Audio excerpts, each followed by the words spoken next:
भगवान भी कहते हैं कि तुम प्रयास करो, पुरुषार्थ करो तो मैं तुम्हारे साथ हूं, और पुरुषार्थ ही मत करो, कर्महीन बन के बैठे रहो तो मैं तो किसी के साथ नहीं।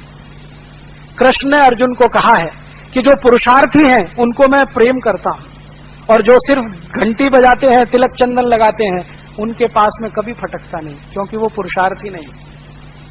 अर्जुन को पुरुषार्थी होने का पूरा संदेश है भगवत गीता। कोई मंदिर में जाके माथा टेकने का संदेश नहीं है भगवत गीता।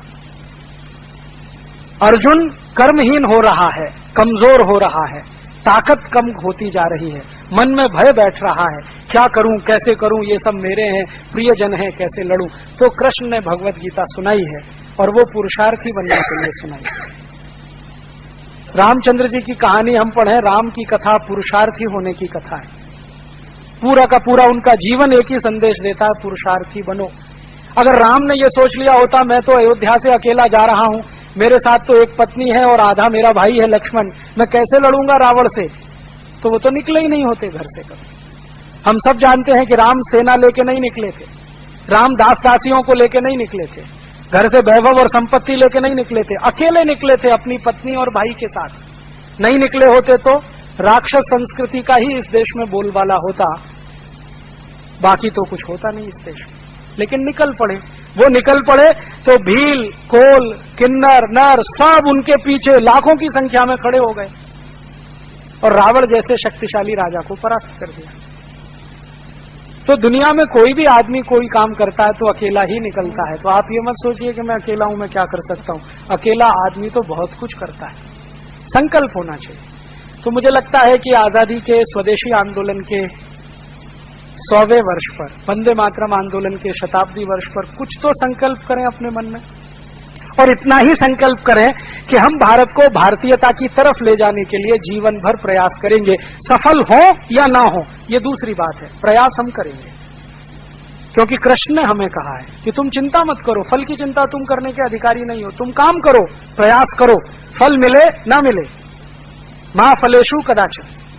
तो हम प्रयास करें, पूरी ईमानदारी से करें, कर्मठता से करें, निष्ठा से करें, तो शायद आने वाले 3 साल, 5 साल, 10 साल में ये देश भारतीयता की तरफ लौट सकता है, समाज भारतीयता की तरफ लौट सकता है।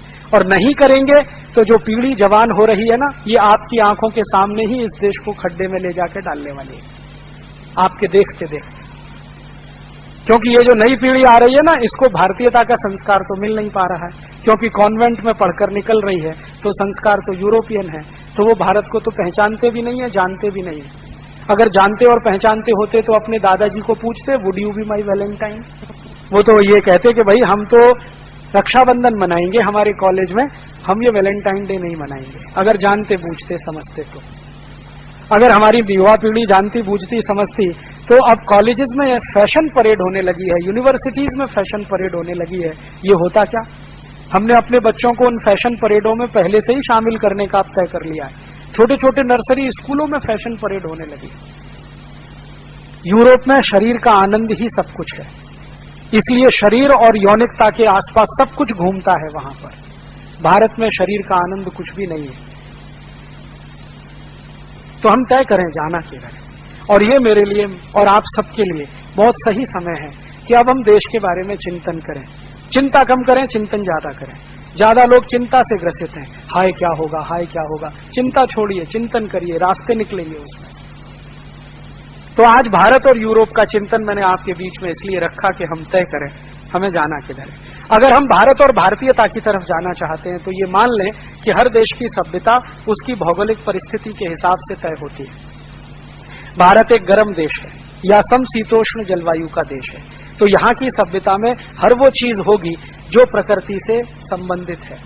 यूरोप ठंडा देश है, उस ठंडे देश की सभ्यता में जो कुछ भी होगा वो उनकी प्रकृति से जुड़ा हुआ होगा। अब वहां से कुछ आया है और हमने बिना सोचे समझे उसकी नकल कर लिया तो हमको ही नुकसान करेगा, उनको नहीं करेगा।